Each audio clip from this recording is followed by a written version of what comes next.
সবাইকে স্বাগত আজকের আলোচনায়। আজকের আলোচনার কেন্দ্রীয় বিষয় হলো বাংলাদেশের সমাজকর্মের উদ্ভব ও বিকাশ।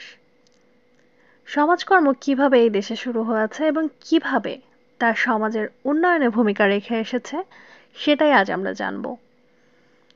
প্রথমে বাংলাদেশের সমাজকর্মের উদ্ভব সম্পর্কে কিছু তথ্য জানা যাক। বাংলাদেশে সমাজকর্মের ধারণা আসে মূলত ব্রিটিশ শাসনামলে।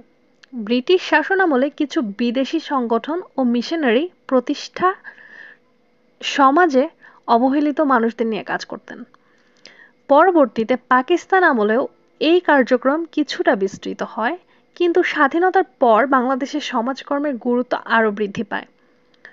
স্বাধীনতার পরবর্তী সময়ে সমাজকর্মের বিকাশ ও বিস্তার ঘটে। সরকার এবং বিভিন্ন বেসরকারি সংস্থা সমাজের দরিদ্র ও অবহেলিত মানুষের সহায়তার জন্য বিভিন্ন কর্মসূচি হাতে নেয়।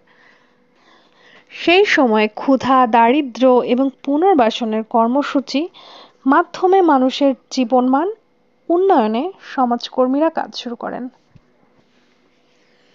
বাংলাদেশে সমাজকর্মের বিকাশে বিভিন্ন সরকারি ও বেসরকারি সংস্থার ভূমিকা অনেক গুরুত্বপূর্ণ, যেমন ব্র্যাক, গ্রামীণ ব্যাংক, আশা এবং কারিতাস।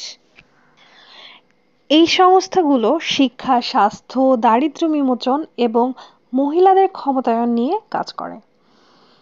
এইসব সংস্থার কাজ সমাজে অনেক ইতিবাচক পরিবর্তন আনে এবং মানুষকে সচেতন ও স্বাবলম্বী করে তোলে।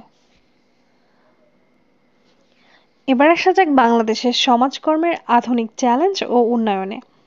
বর্তমানে বাংলাদেশের সমাজকর্মের ক্ষেত্রে নতুন চ্যালেঞ্জ দেখা দিয়েছে, যেমন জলবায়ু পরিবর্তন, দারিদ্র্য, স্বাস্থ্যসেবা, শিশু অধিকার এবং নারী ও শিশু নির্যাতন। এই চ্যালেঞ্জ মোকাবেলার জন্য সমাজকর্মীরা বিভিন্ন কর্মসূচি পরিচালনা করছেন এবং তাদের ভূমিকা দিনে দিনে আরও গুরুত্বপূর্ণ হয়ে উঠেছে। বাংলাদেশের সমাজকর্মের উদ্ভব ও বিকাশের পথ অনেকটা কঠিন হলেও আজ তা দেশের উন্নয়নে বিশেষ অবদান রাখছে। সমাজের সমস্যাগুলো সমাধান করতে এবং মানবতার কল্যাণে সমাজকর্মীরা কাজ করে যাচ্ছেন। এই ছিল বাংলাদেশের সমাজকর্মের উদ্ভব ও বিকাশের ওপর সংক্ষিপ্ত আলোচনা। ভিডিওটি ভালো লাগলে লাইক, সাবস্ক্রাইব করতে ভুলো না। পরবর্তী ভিডিও দেখার আমন্ত্রণ জানিয়ে ভিডিওটি শেষ করছি এখানেই। এতক্ষণ সাথে থাকার জন্য অনেক অনেক ধন্যবাদ।